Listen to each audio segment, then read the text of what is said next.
A lágrima que Deus recolheu, the rouse was silent, too silent. Every corner seemed to echo with absence. Every wall carried the memory of a voice that no longer lived there. In her hands, a mother held the small blanket of her child, now gone. The fabric had grown thin from the countless times she pressed it against her face, trying to hold on to a scent that had long since faded. Night after night, she prayed. At first, her words poured out like rivers, fierce and desperate. She demanded answers, begged for comfort, pleaded for a reason. But the heavens gave nothing back. No sign, no voice, only silence. Over time, her prayers grew weaker.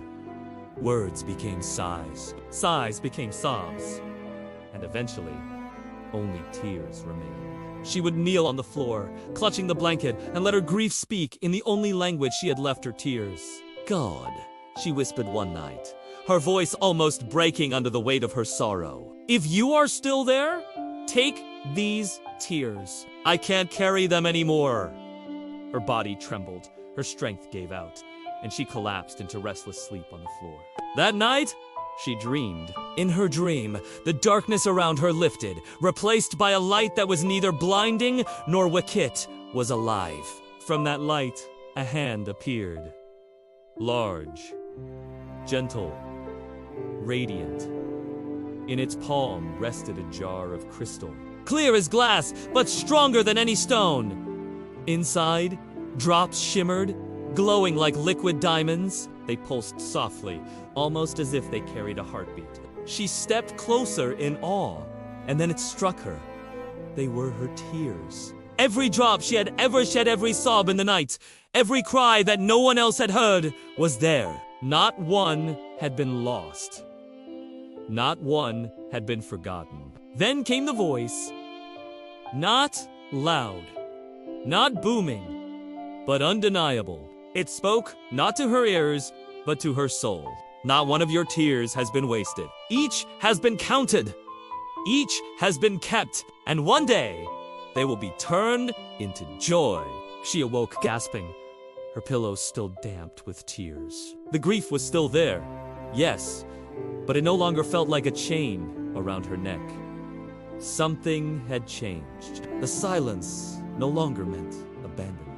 It meant that heaven had been listening all along, collecting her sorrow drop by drop. She picked up her Bible for the first time in weeks, her hands trembling.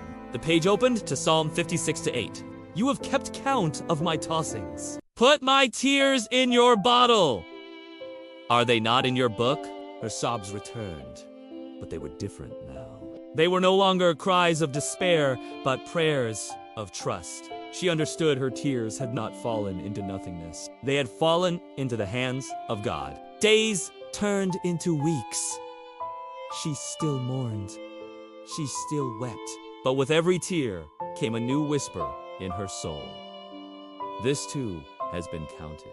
When others pitied her or failed to understand her grief, she held on to that vision. She knew her suffering had not been overlooked by heaven. Years later, when she told her story to others who sat in their own valleys of sorrow, she did not promise that grief disappears.